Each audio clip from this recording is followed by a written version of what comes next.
Om Namo Bhagavate Vasudevaya.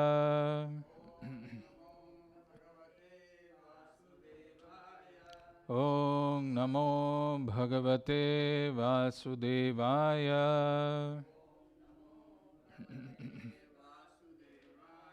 Om Namo Bhagavate Vasudevaya. Narayanam Namaskritya Naram Chaiva Narottamam Devim Saraswatim Vyasam Tato Jayamudiraye Nashtaprayeshu Abhadreshu Nityam Bhagavata Sevaya Bhagavati Uttama Shloke Bhaktir Bhavati Naishtiki. Reading from Srimad Bhagavatam, Canto 1, entitled Creation, Chapter 6. The conversation between Narada and Vyasa, text number 18.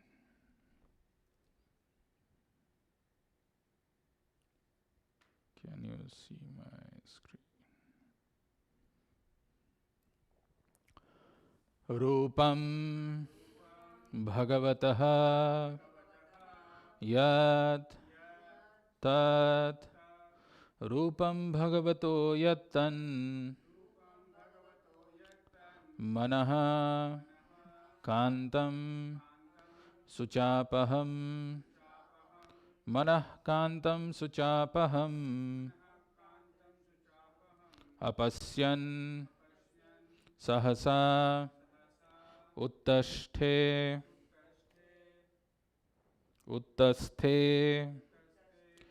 Apasyan Sahasotasthe Vaikalvyad Durmana Iva Vaikalvyad Durmana Iva Rupam Bhagavato Yattan Manah Kantam Suchapaham Apasyan Sahasotasthe Vaikalvya Durmana Iva Rupam Bhagavato Yattan Manah Kantam Suchapaham Apasyan Sahasotasthe Vaikalvya Durmana Iva Rupam Bhagavato Yattan Manah Kantam Suchapaham Apasyan Sahasotasthe Vaikalvya Durmana Iva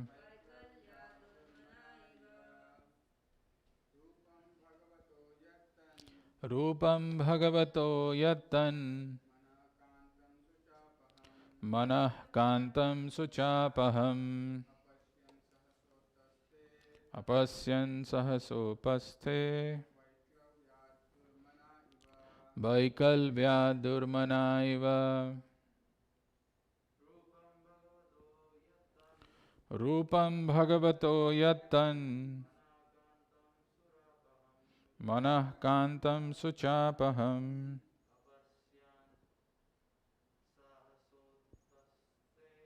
Apasyan Sahasotasthe Vaikalvyad Durmana Iva Rupam Bhagavato Yattan Manah Kantam Suchapaham Apasyan Sahasotasthe Vaikalvya Durmana Iva. Online. Rupam Bhagavato Yattan Manah kantam suchapaham. Apasyan sahasotasthe. Vaikalvya durmana iva.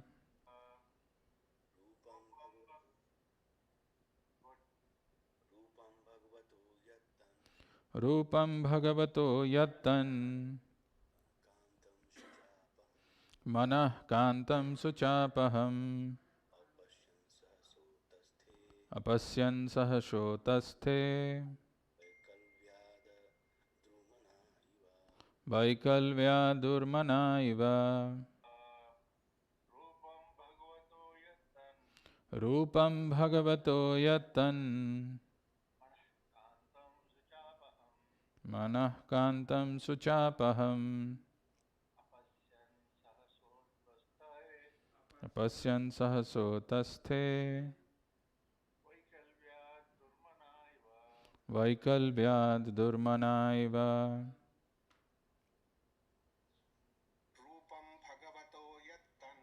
Rupam bhagavato yattan. Manah kantam suchapaham. Apasyan sahasotasthe. Vaikalvya durmana iva.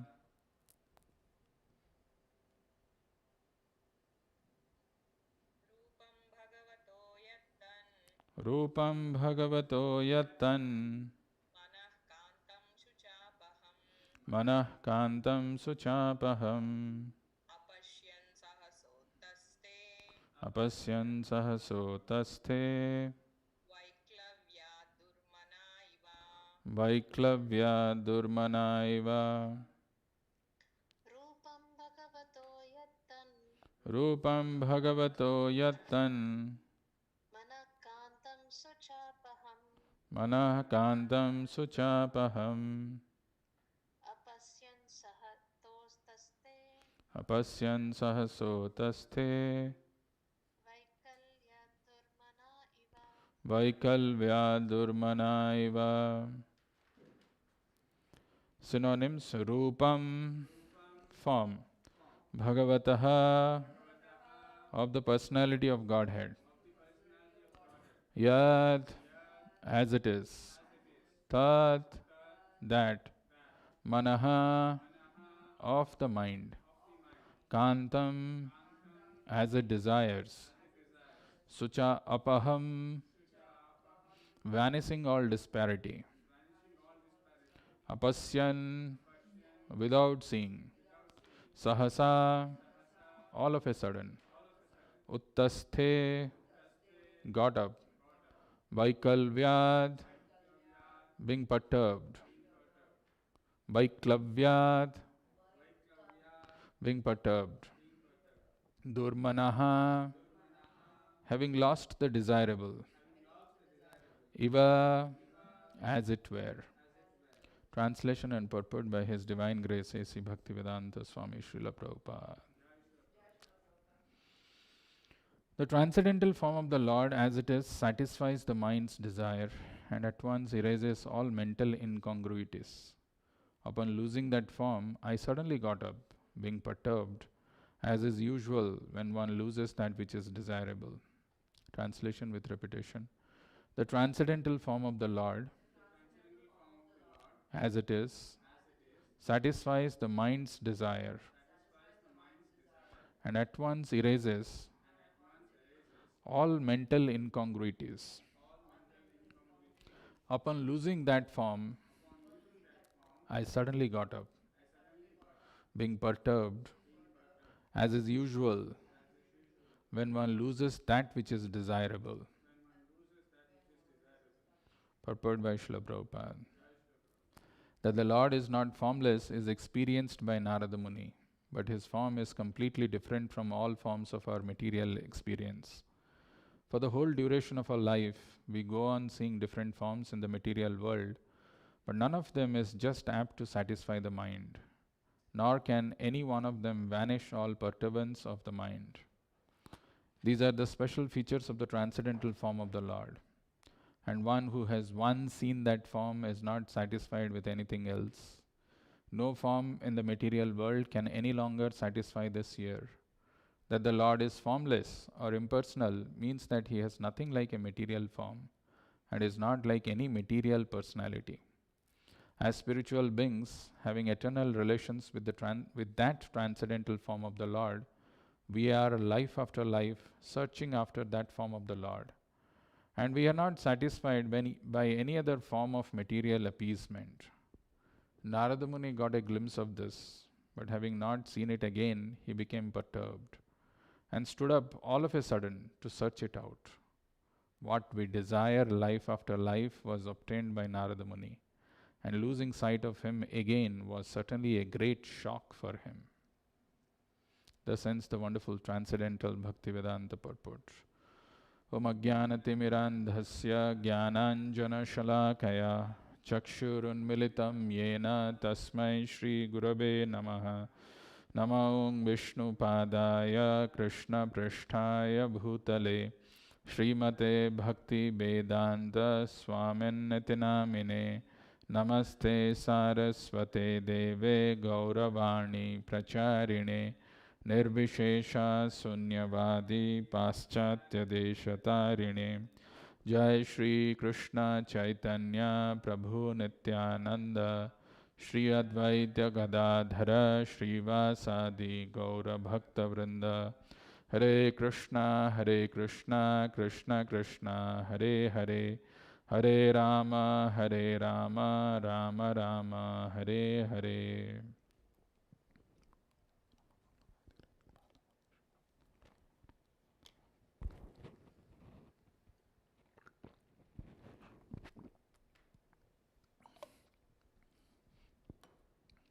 Hare Krishna. So it's a wonderful verse. And this wonderful verse is spoken by whom? Narada Muni is sharing his experience to Vedavyas. And as we saw, probably there has been some time, and the last verse that we had seen was Narada Muni when he had the darshan of the Lord. Premati bhara nirbhinna pulakango atinirvritaha ananda samplave lino na pashyam ubhayam mune. Vyasadeva at that time, being exceedingly overpowered by feelings of happiness, every part of my body became separately enlivened. Being absorbed in an ocean of ecstasy, I could not see both myself and the Lord. This we have seen. This is Narada Muni's sharing of his experience of his first encounter with the Lord. So and Prabhupada says the spiritual ecstasies cannot be compared with anything material, right? We had seen that in the last class. He was overpowered by feelings of happiness, and every part of his body became enlivened. And in that state of ecstasy, he could not see himself, neither he could see the Lord. And in this verse, today's verse, it is mentioned, Rupam Bhagavato Yattan Manah Kantam Suchapaham Apasyan Sahasotaste Vaiklavyat Durmanaiva. Rupam Bhagavato Yattan, that form of the Lord. When we ever in our life, not this life, maybe some life, when we get that fortune of seeing the form of the Lord, Rupam Bhagavato Yattan Manah Kantam Suchapaham. There are two things which happens as per this verse which is mentioned here. Manah Kantam and Suchapaham. Manah Kantam. Kantam, our mind becomes satisfied. Suchapaham, and it vanishes all the disparities, all the incongruities, Prabhupada writes. Manah Kantam Suchapaham Apasyan Sahasotaste Vaiklavyat Durmana Iva. He saw the form of the Lord, but then that form of the Lord also vanished. Because the form of the Lord was lost. Upon losing that form, I suddenly got up, being perturbed, as is usual when one loses that which is desirable. This is the verse that we have, and a very powerful, very wonderful purport by Srila Prabhupada, as always. There are so many interesting points in this purport. if we meditate on them, we can understand our futile attempt in this material world. And at the same time, there is an option which the Lord provides, which Narad Muni from his experience is giving. If we follow that path, then not only our mind, our life will get satisfied, but also we will be free from all incongruities. If I highlight some of the points that is mentioned in this purport, one of the things that is very powerful and striking is for the whole duration of our life, we go on seeing different forms in this material world.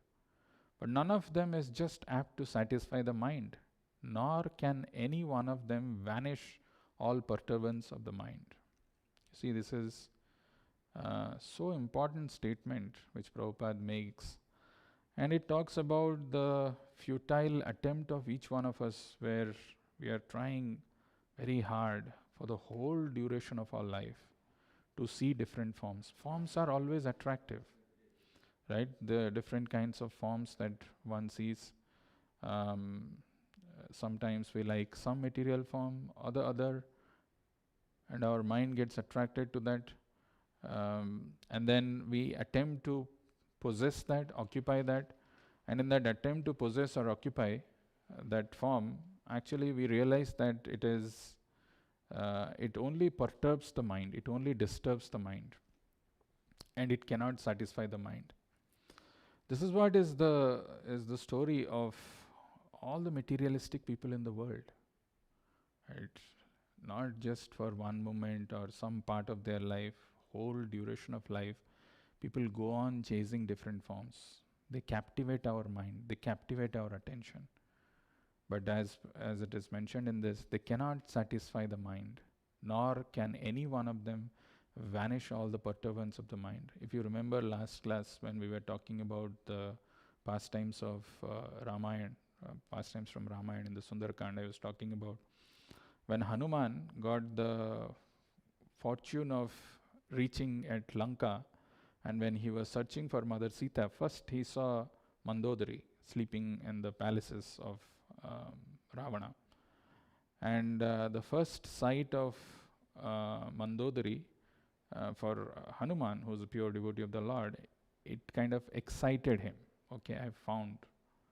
But when he had the darshan of Mother Sita, he became sober. He became quiet. He automatically bowed down.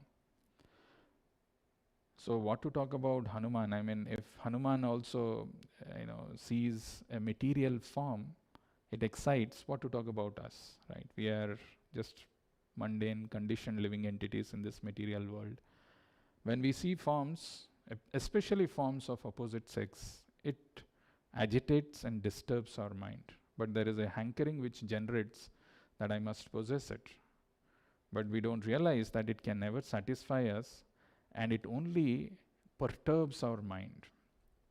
In the 3rd chapter of Bhagavad Gita, if we remember, when Krishna speaks about the different characteristics of lust, he says, Duspurena analenava.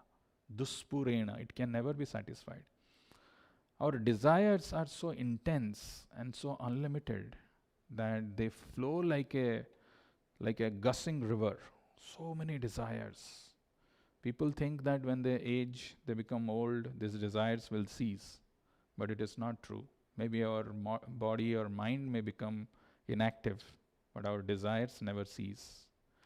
And these desires drive us, and these desires are so strong, when we try to fulfill them, instead of being satisfied, it disturbs us, it perturbs us. The word that is used is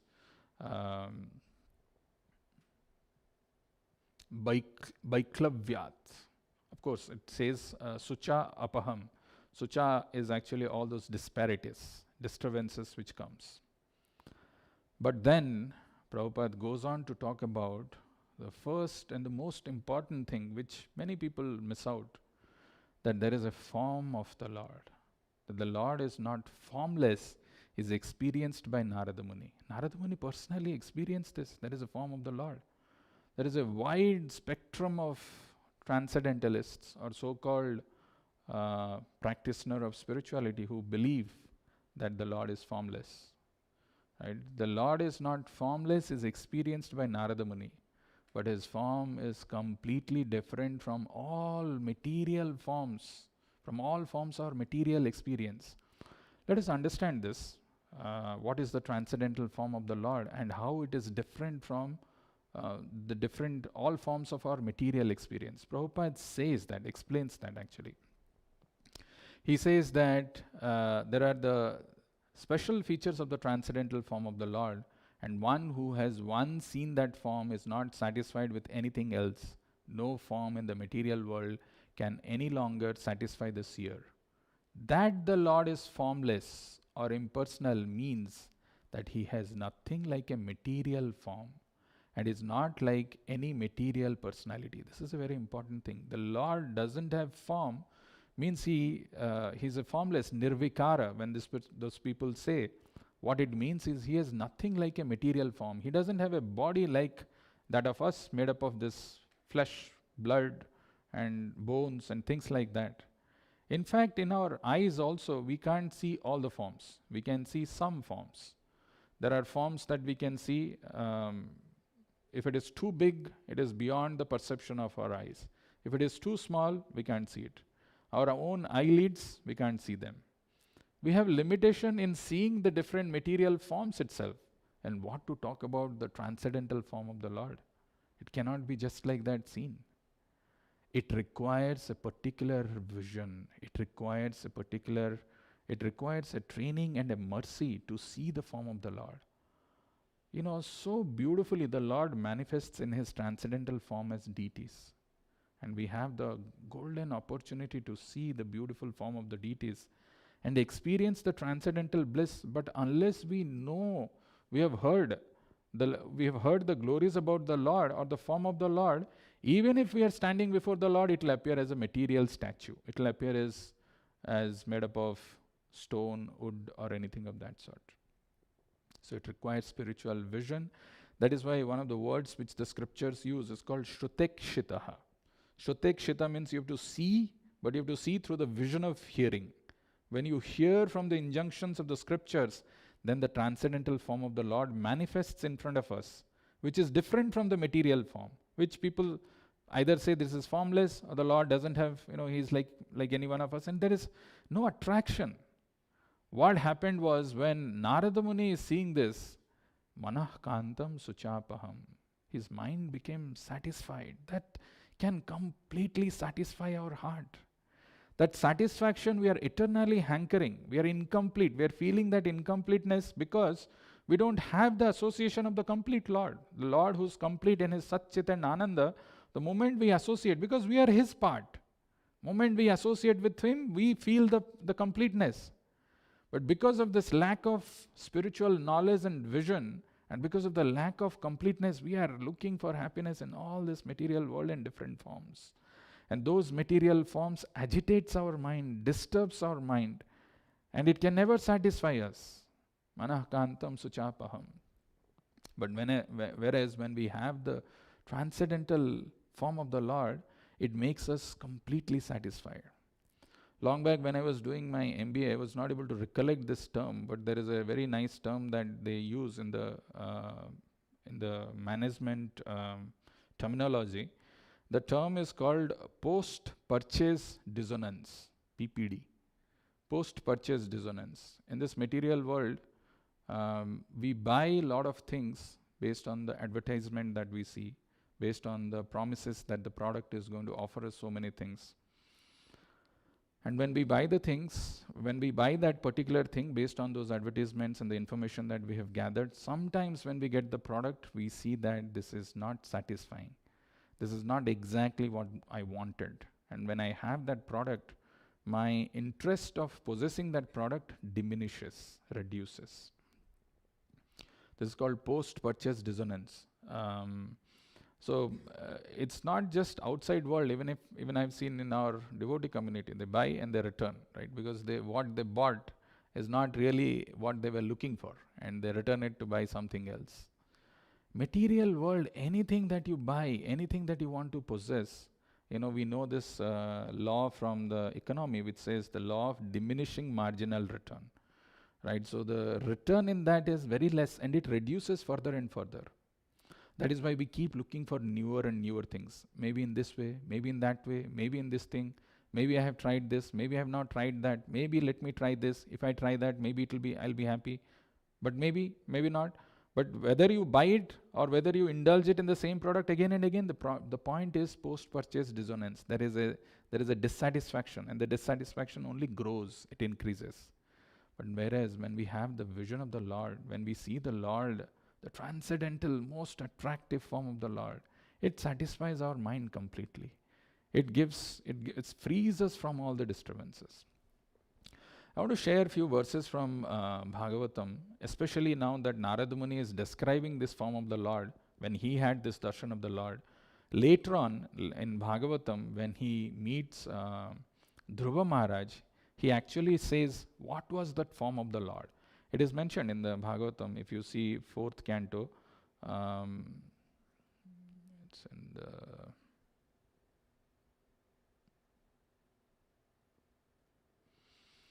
It's in the 4th canto, 8th chapter, 46th verse. Very wonderful description by Narada Muni to Dhruva Maharaj, the form of the Lord that he witnessed. And he's giving a first-hand count, first-hand experience of what it was.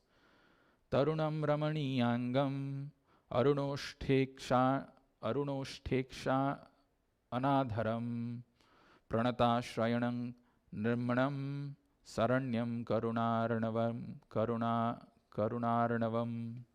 Very beautiful verse, the description that Narada Muni gives. Actually, it's a series of verses. This is one of the verses which I've picked. Tarunam. The Lord is always youthful. Tarunam. Doesn't matter whether he was in Vrindavan, doesn't matter whether he was in the battlefield of Kurukshetra. He's Tarunam. He's always beautiful, youthful. Ramaniyangam. Ramaniyangam is a very beautiful term. Actually, when we hear the beautiful description of the Lord, our dull mind is just satisfied with some temporary material form, and we are thinking that is what is going to give us happiness. That is what, and that happiness, that experience of happiness in this material world is so limited and so tiny that little happiness we get. It doesn't last, but yet full lifetime, we are going after that. But here it is mentioned, Tarunam Ramaniyangam. Ramaniyangam, Lord's every part of his body is beautiful, attractive. Sometimes when we see some Miss World, Miss Universe, Mr. World, Mr. Universe, even in them also, if you see, there is something which will be wrong, which will be defective. Some smile, some nose, that's why people do so many things. Right, they do some facelift, this thing, that thing, some lips work, this, that. So many things they do. Because there is something which might be defective if we see closely. But Tarunam Ramaniyangam, the Lord's every part, every single tissue of the Lord is beautiful, attractive. Aruna Oshtha Ikshana Adharam, and his Aruna Oshtha, his lips and his eyes are pinkish. And what else? Pranata Ashrayanam Nirmanam. Narada Muni continued, the Lord's form is always youthful. Every limb and every part of his body is properly formed, free from defect. His eyes and lips are pinkish like the rising sun. He is always prepared to give shelter to the surrendered soul. And anyone so fortunate as to look upon him feels all satisfaction. The same thing it is mentioned here. The Lord is always worthy to be the master of the surrendered soul, for he is the ocean of mercy. The Lord is the ocean of Karuna Aranavam. He is the ocean of mercy. He's so mercifully manifested before us in the form of these wonderful deities. And we have the great fortune of having the darshan of the Lord. But unfortunately, we are hankering after these material forms and material possessions, and we are running after them so madly that we are lost. It not only agitates and disturbs us, it doesn't satisfy us. Before I talk about some more descriptions of the Lord, I thought it is important to know, it is important to meditate on one aspect of Bhagavatam which we cannot ignore, or which we cannot neglect, which all of us are part of. And it is our life, and that's why we have to be so careful and so vigilant and so sincere in our attempt in what we are trying to achieve. And that fact is, we are all born in this Kali Yuga. Right? Nobody can deny. And as we have seen earlier in the description when Narada Muni met Vedavyas, it is very nicely mentioned the characteristics of people in Kali Yuga. The reason I am saying is why we are not able to experience the form of the Lord, or what are the challenges which we encounter. There are some challenges which are within, but there are some challenges that we are part of a time which is very disturbing.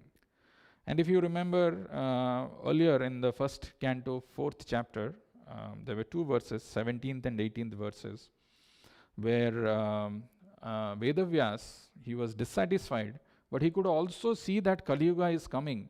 And when Kali Yuga is coming, he's telling what are the symptoms and the characteristics of people who are going to be born in this Kali Yuga. Bhautikanam cha bhavanam sakti hrasham cha tatkritam. Bhautikanam cha bhavanam sakti hrasham cha tatkritam. The symptom of Kali Yuga is everything degrades, everything deteriorates. Bhautikanam cha bhavanam sakti hrasam cha tatkritam. People's energy, attention, desires, everything, not the material desires, spiritual desires, all diminishes. Even the fact that one should be engaged in devotional service also reduces. You see some people come for a day, 2 days, after that they're not there. They're sometimes so something. Why? Because it is telling Bhautikanam cha bhavanam sakti hrasam cha tatkritam. It will all gradually deteriorate, it will degrade. The inclination for people to be engaged in devotional service will diminish. But one important thing, which of course there is another verse which is also there, which talks about the glories of, not the glories, the characteristics of people born in Kali Yuga. But in this verse, if you pay attention to the translation, Prabhupada says, Bhautikanam cha bhavanam sakti hrasam cha tatkritam. That he could see that through his transcendental vision, Vedavyas could see that the deterioration of everything material due to the influence of age. Whereas devotional service is transcendental, then why devotional service is getting reduced? Why people lack that enthusiasm or encouragement or that inspiration to be engaged in devotional service? The reason being, they come with material motives in their heart. Karma Shrayam.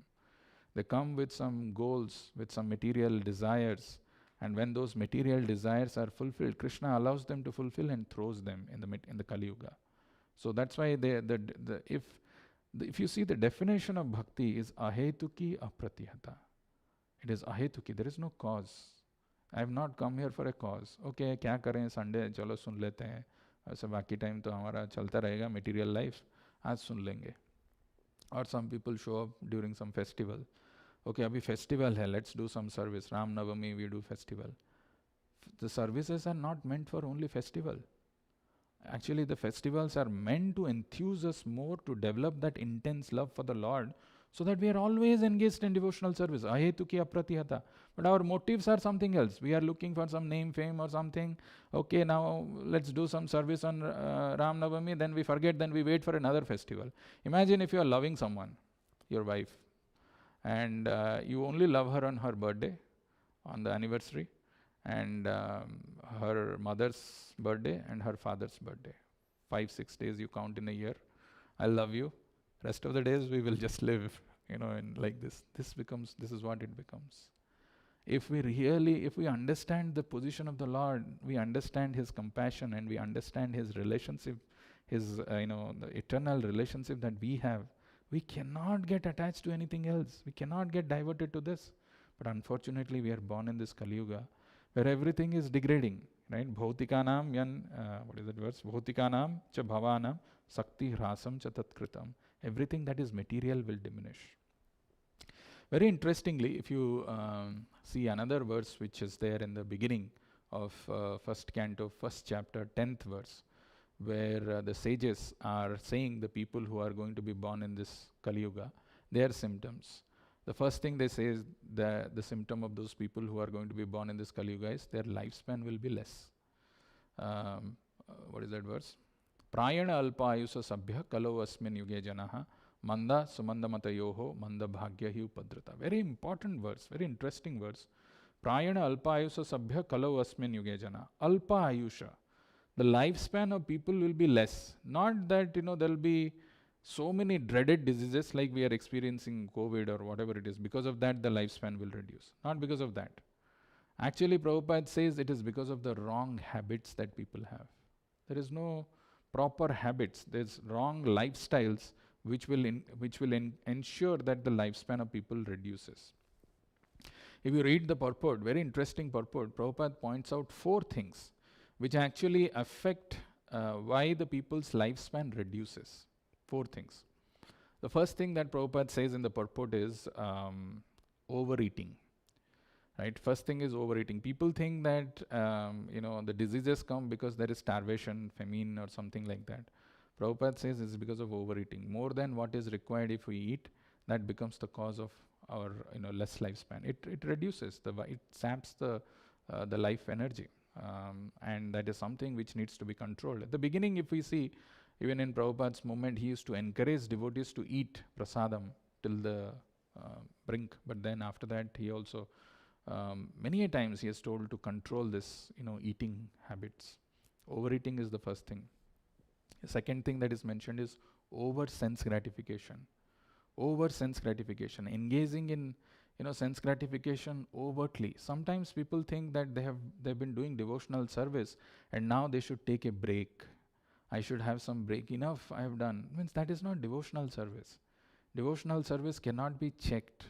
I cannot say that, okay, I have done so much, 3 days I have been continuously doing, now let me go out. Where do I go? I go to a resort. I go or I enjoy with my material friends. Let me have this life also. And again I'll come back whenever I want it. These are all desires to enjoy the senses, which is there not only in this life, from many, many lifetimes. Very deep, strong, rooted those things. And when we engage, as we are seeing in this verse, it disturbs our mind, and it suchapaham, and mind is never satisfied. Over sense gratification. The third thing that Prabhupada says in that is over dependent on someone's mercy.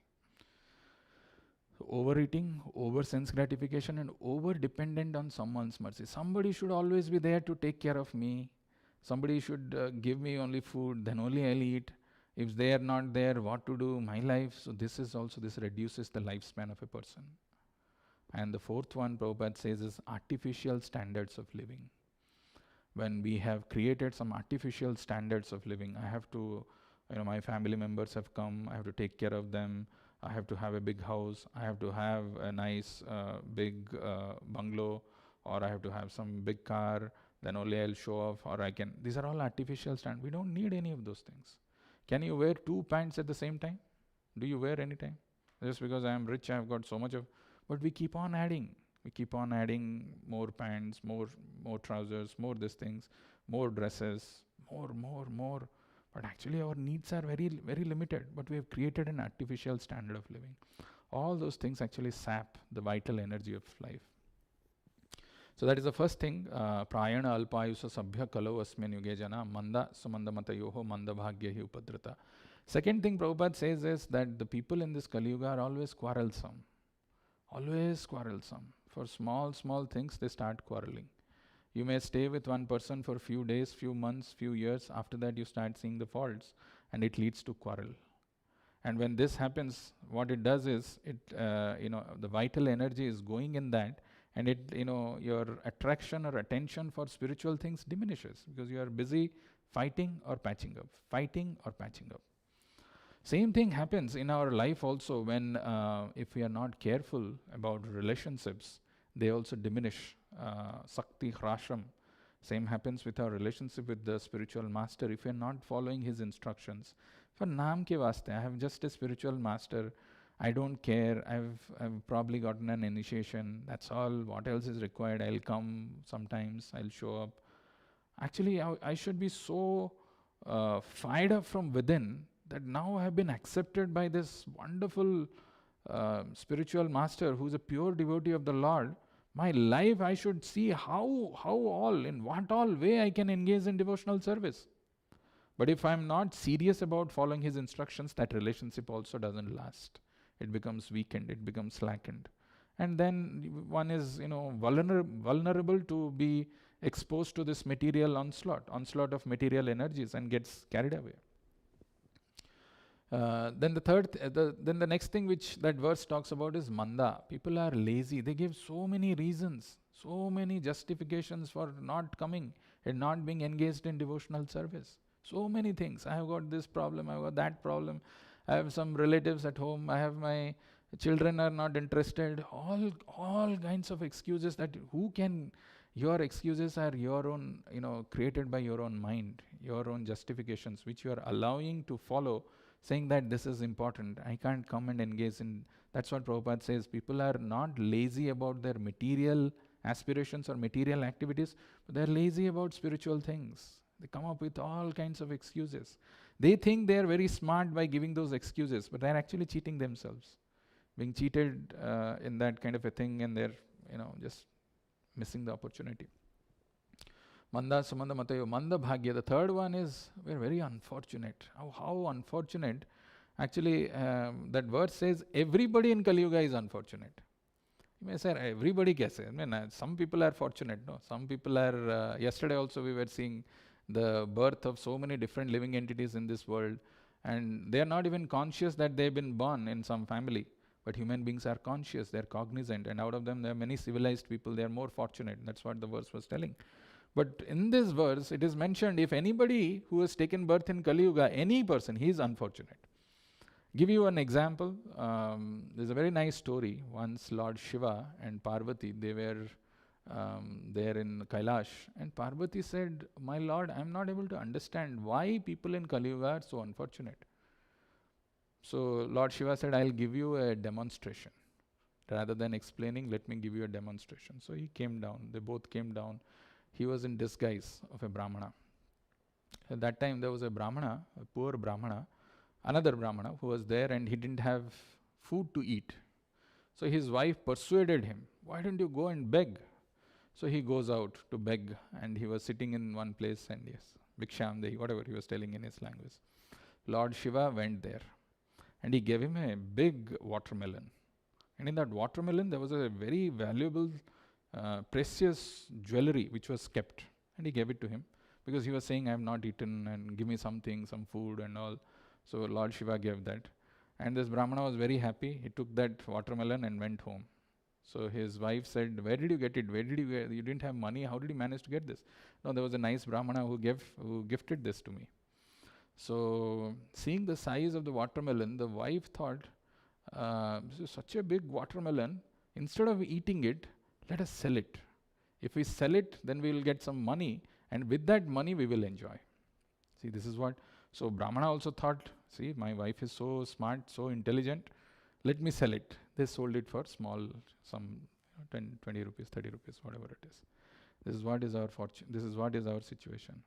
We are here in a temple where we have the opportunity to be engaged in devotional service.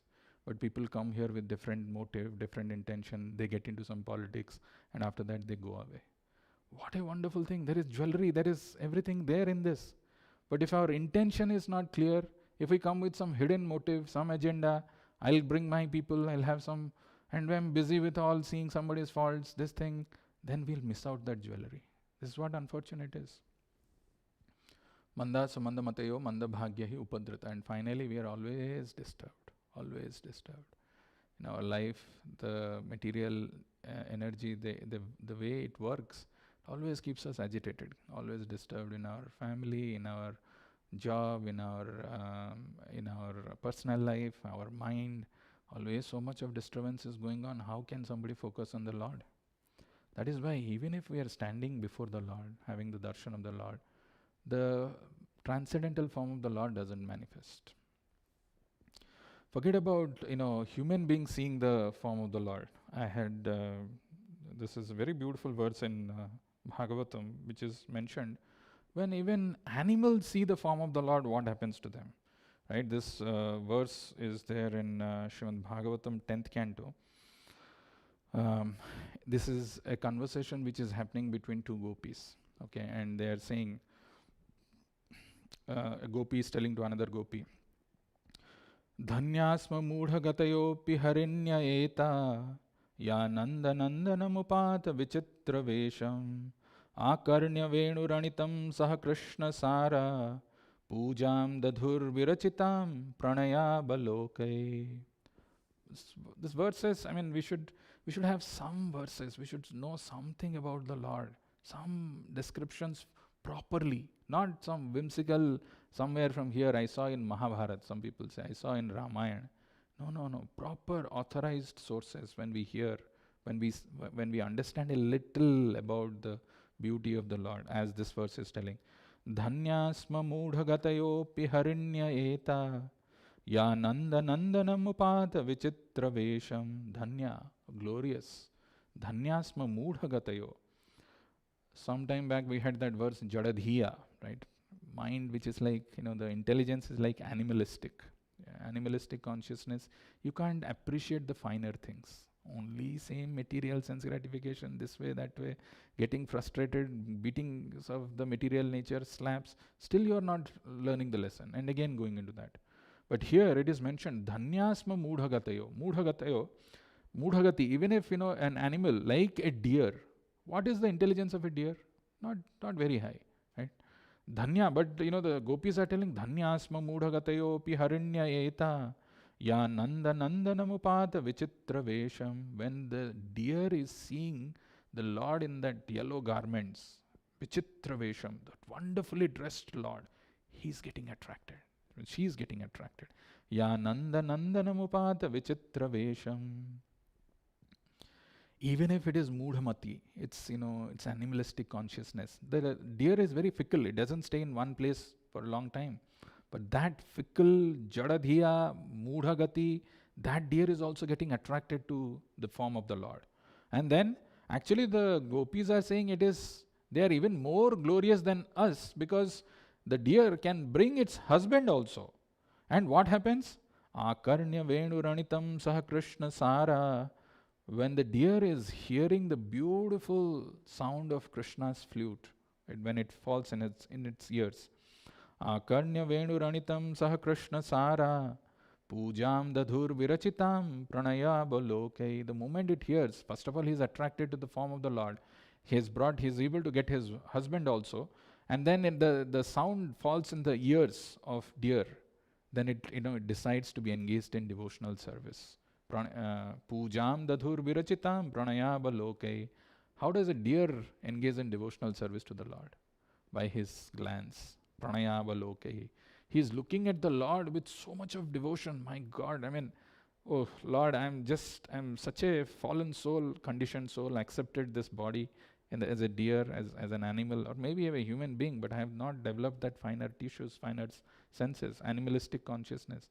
But I'm so fortunate that I've been little attracted to your form, in the form of this, whatever you're wearing, and this, the sound of your flute has fallen in my ears. He just by that, those eyes are talking everything. In his eyes, he's reciprocating with the Lord. Pranaya balokai. This is what, it happens when we hear from the scriptures. Very important. What is the GPS? What is the compass in our life which is giving us the direction? Bhagavad Gita, 16th chapter, 23rd verse, where Krishna says, Yah sastra vidhim utsrujya vartate kamakaratah nasasiddhim avapnoti nasiddhim na param gatim. 16.23, right? Yah sastra vidhim utsrujya vartate kamakaratah nasasiddhim avapnoti nasukham na param gatim. He who discards the scriptural injunctions and acts according to his own whims attains neither perfection, nor happiness, nor the supreme destination. Yasastra biddhim utsrujya vartate kamakarata na siddhim, no perfection, avapnoti na sukham, no happiness, na paramgati, not the supreme destination. How important it is to recalibrate our activities as per the scriptural injunctions. If you read the purport of that verse, that Yasastra Vidhim Utsrujya, Prabhupada says there could be somebody who's actually following the scriptural injunctions, but he has not come to this understanding, he has not come to this conclusion that Krishna is the Supreme Personality of Godhead. That's a waste. You may have read lot of scriptural things, you may have done a lot of research, but this conclusion is not coming that Krishna is the Supreme Personality of Godhead, that is also a waste. Then the second point that Prabhupada mentions in the purport, very interesting actually, second thing that Prabhupada mentions in that purport is, you have read the scriptural injunctions and you have come to this conclusion that Krishna is the Supreme Personality of Godhead. Somehow, by some association, some people said, okay, so you also thought, okay, Krishna is the Supreme Personality of Godhead. Mante hain, Thakur ji ko hum worship karte hain, people say. But you don't engage in devotional service. Then that is also a waste. So these are all scriptural injunctions. These are all the way we can perceive the transcendental form of the Lord. To understand the transcendental form of the Lord, we need to be engaged in devotional service. And that devotional service is not some, only when some festivals come we show up. Only when something comes I show up. Other times I'm busy in my own life, Prabhu. Where is the time?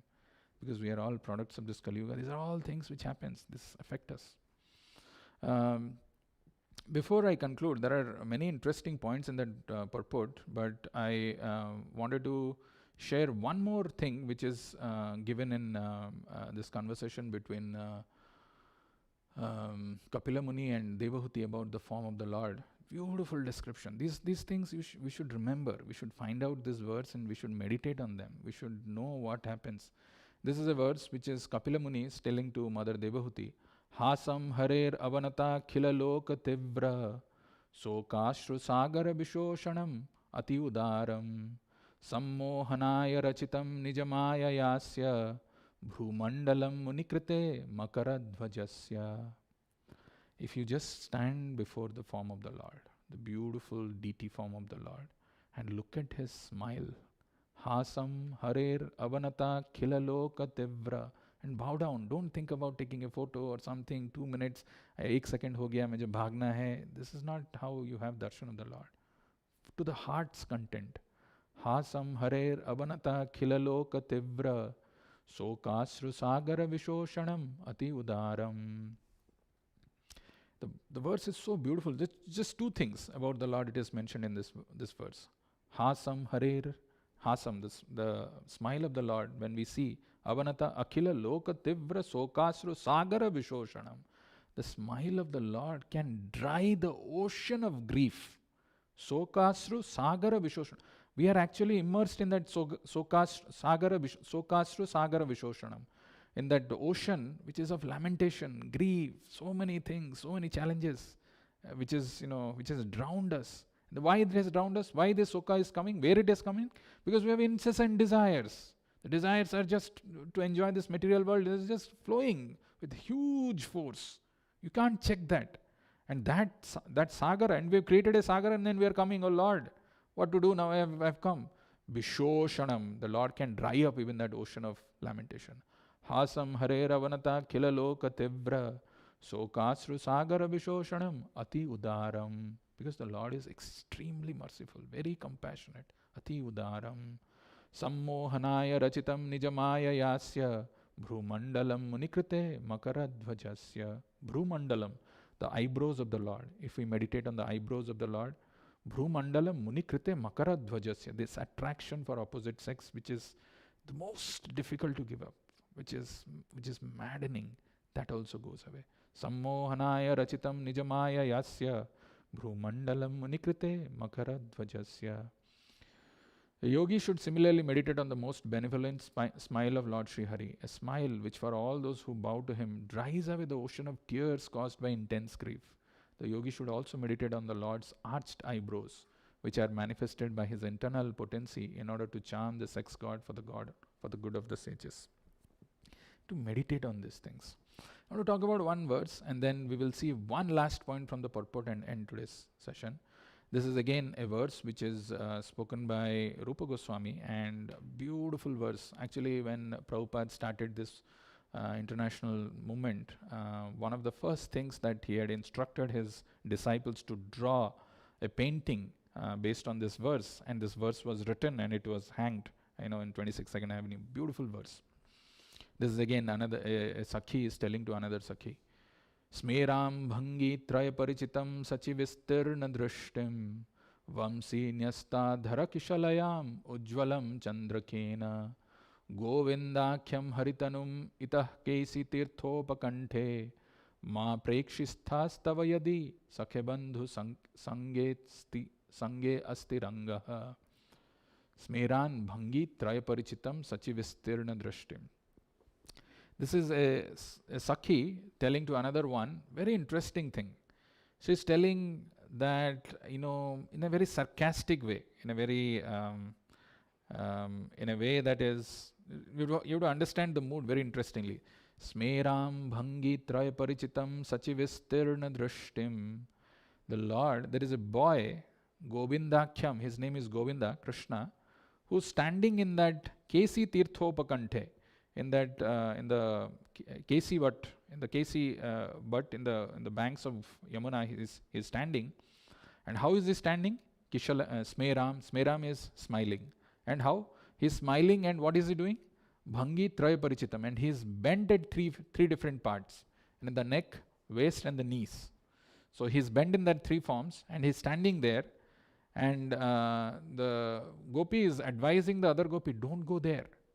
If you go and see that Lord who's standing next to the Yamuna river in Kesi Vat, if he's standing there and he's smiling, who's bent in three forms, don't go there, because if he puts his sidelong glance, Sachi Vistirna Drashtim, if he casts his sidelong glance at you, he doesn't see you in the straight way. He looks at you in a sidelong glance.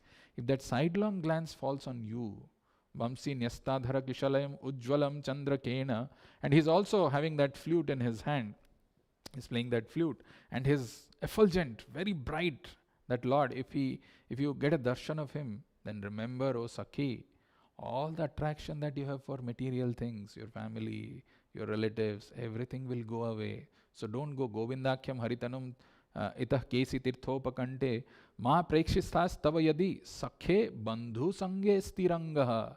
Sakha, bandhu, whatever sangha you have, all will go away.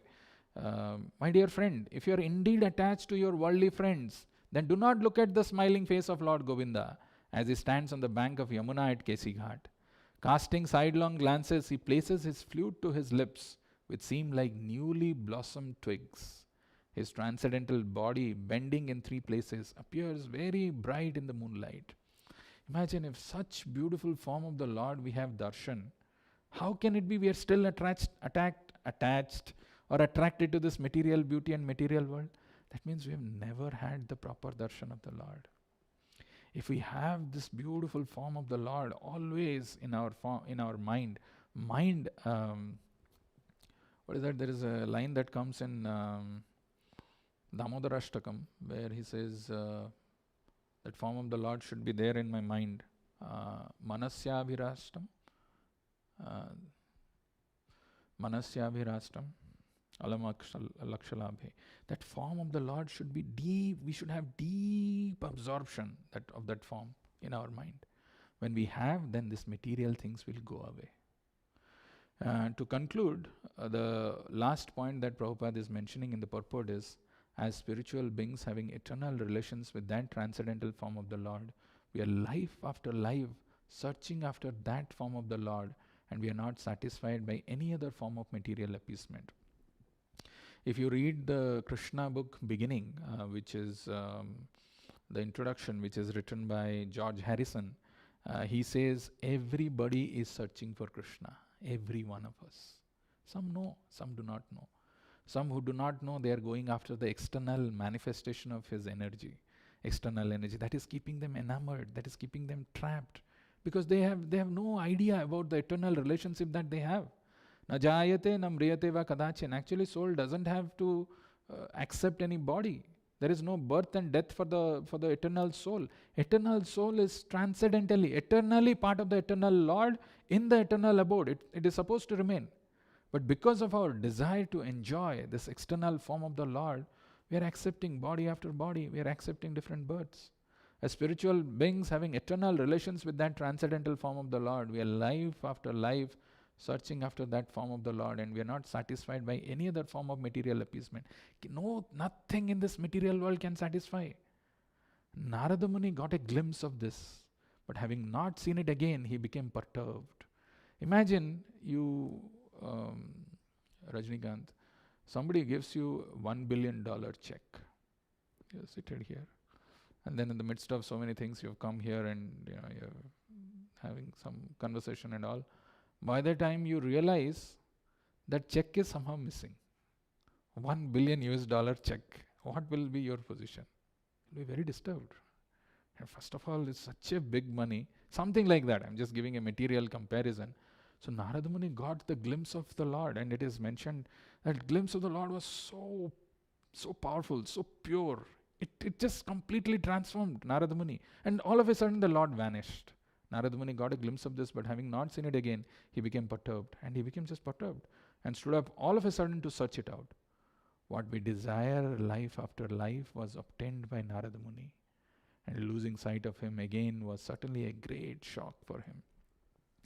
In our life also, if we see, somehow by Prabhupada's mercy, the Jadadhiya, the Mudhagatayo, that we are all animalistic consciousness, we had no attraction for Krishna, we have some.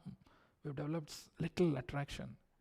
We have some attraction. Sometimes when we hear Bhagavatam, maybe the speaker is telling the same thing, for some, but for some people who's, somehow it strikes a chord. You like that point. Or you are having, darshan which we have, and you are hearing that wonderful Govindam Adi Purusham Tamaham Bhajami, that song, and that beautiful atmosphere. Suddenly you see the form of the Lord. Those experiences that we have in our lives, those spiritual experiences, we should treasure them. We should keep them. The Sikshastakam prayer, which Chaitanya Mahaprabhu says, Yugaitam nimeshena chakshusha pravrashaitam sunyaitam jagat sarvam govinda virahename. Sunyaitam. What is this material world? Without the Lord, this is empty. Sunyaitam jagat sarvam govinda virahename. For how many lifetimes we have lived in this material world without having established our relationship with the Lord. And we are continuing to struggle here. Why? Because we are getting pulled again to this material world because of so many things. Because one of the primary reasons is Asat Sangha and all this. We've been doing this just some for namesake, for something. But if we genuinely engage in devotional service, following the instructions of Srila Prabhupada, the Rupa, the meditation of the form of the Lord also has to be done properly, as given by our scriptures and by the devotees. When we have that, when we remember, when we meditate, then naturally we get attracted towards engaging in devotional service. It will not be some compartmentalized in our life. इतना time कर लूँगा, उसके बाद मैं अपना लगाऊंगा, जो लगाना है काम मैं करूँगा. It will not be like that. It will be genuine attraction, genuine appreciation. That bhakti will make us suprasidhati if it is free from all the hidden agendas and motives. Karmashrayam. If the karmashraya is still there, if I have some ulterior motive, then I can never experience that satisfaction inside. I'll stop here and we will see this wonderful narration, what happens in Bhagavatam after this, that Narada Muni lost the sight of the Lord, and what happens next, we will see in the next class. Anybody has any questions or comments?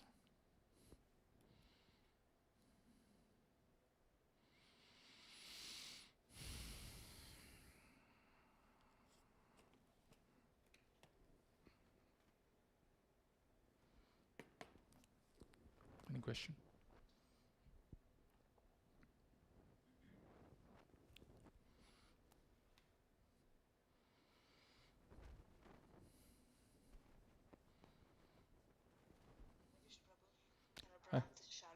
Yes, Hare Krishna Mataji. How are you? I'm very good, Prabhu. Thank you. Yeah. The question that I have is, we talked about Lord's form, and then His mercy, and then the mercy of the pure devotee and things like that, Prabhu. I know that we are so entangled. For example, let me say, I'm so entangled that chanting I still don't get the taste of even chanting the holy names of the Lord. Right? I do that every day, but still, I struggle to get the taste, even though it happens. And then when the verse says that, like when Narada Muni, we're not there. I'm not comparing with Narada Muni at all in any sense.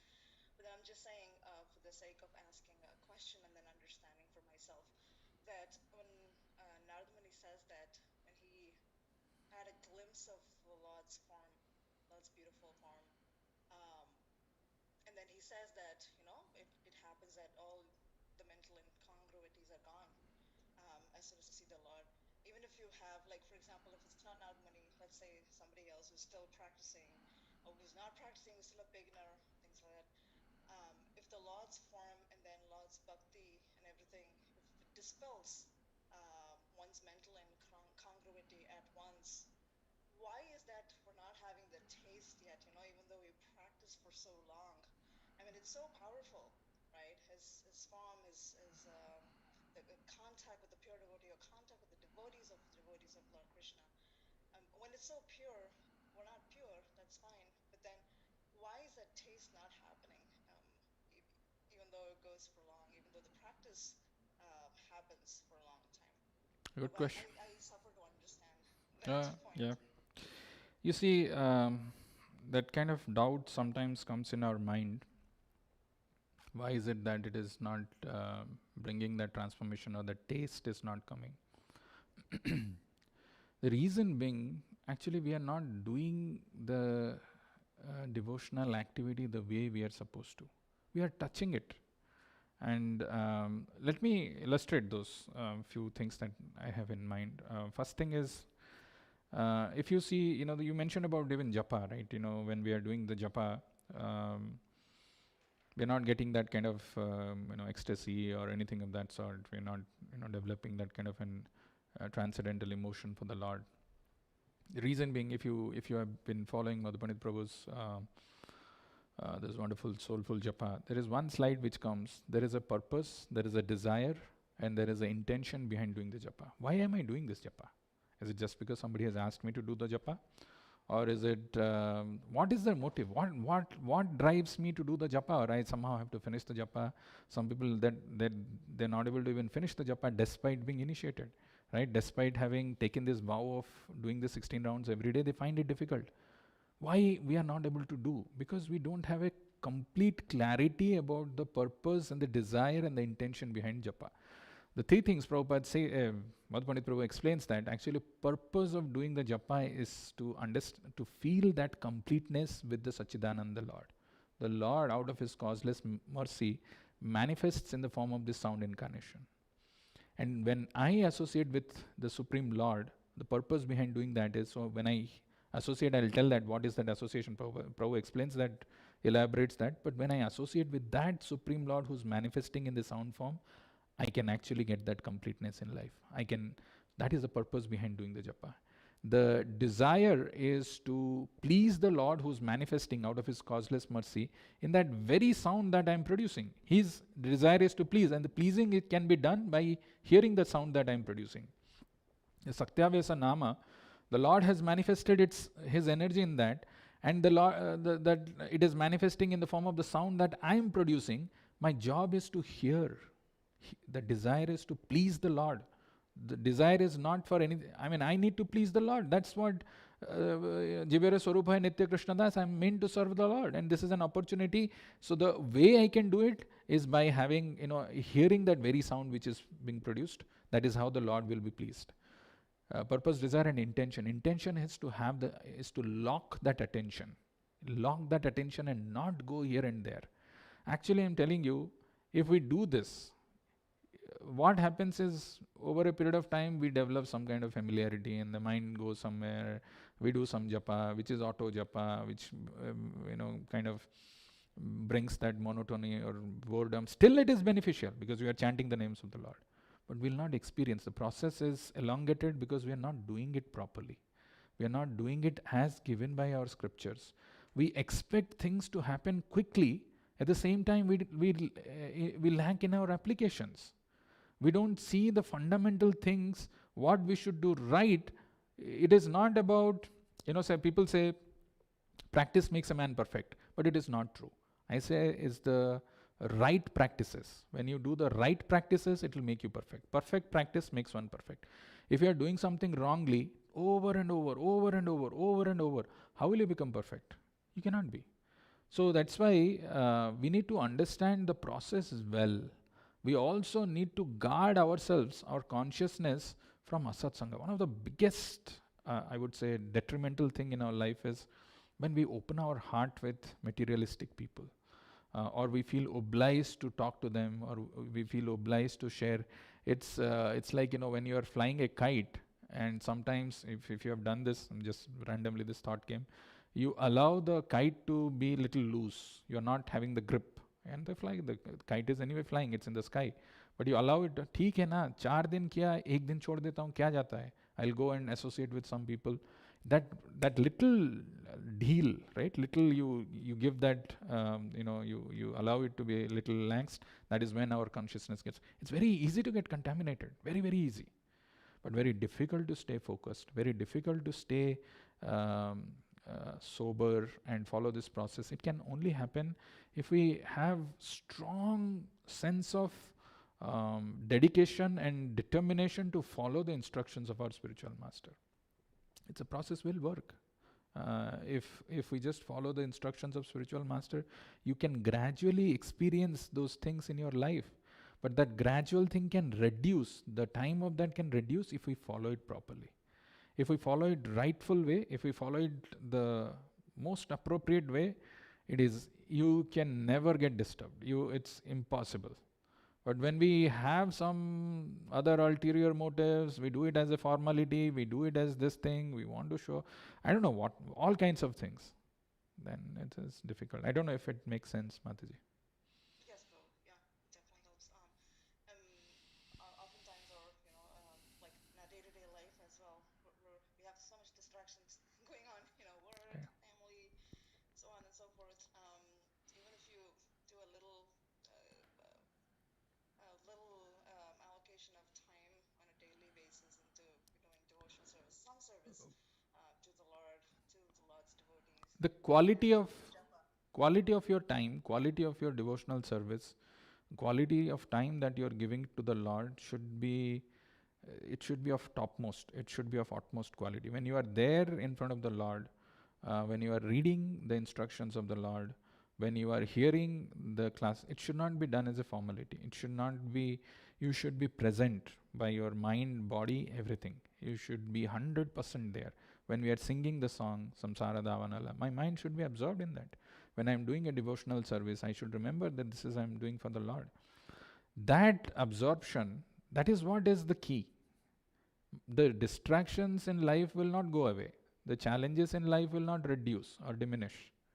But what makes the difference is, it's actually, if you see all the prayers of all the devotees, one of the common things that you will find is everybody is saying, be it, Britrasur who is telling that he also wants to be in the association of devotees, be it Parikshit Maharaj who is telling, even if I become unsuccessful and if I have to take birth, let me be in association of devotees.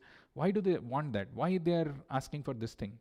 Because they're not worried about the destruction of the body, but they are worried about the distraction of the mind. Body will anyway perish, right? Nobody can stop that.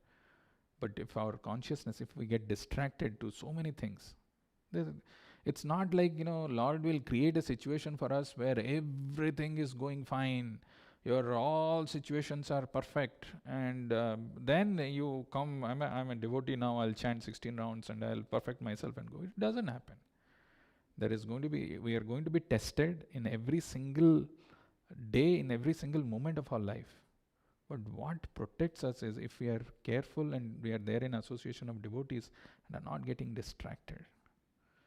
The distraction of the mind, if it is not there, I will be able to experience the transcendental bliss. I will be able to go on with my devotional service with enthusiasm. All those things will happen. Thank you, Prabhu.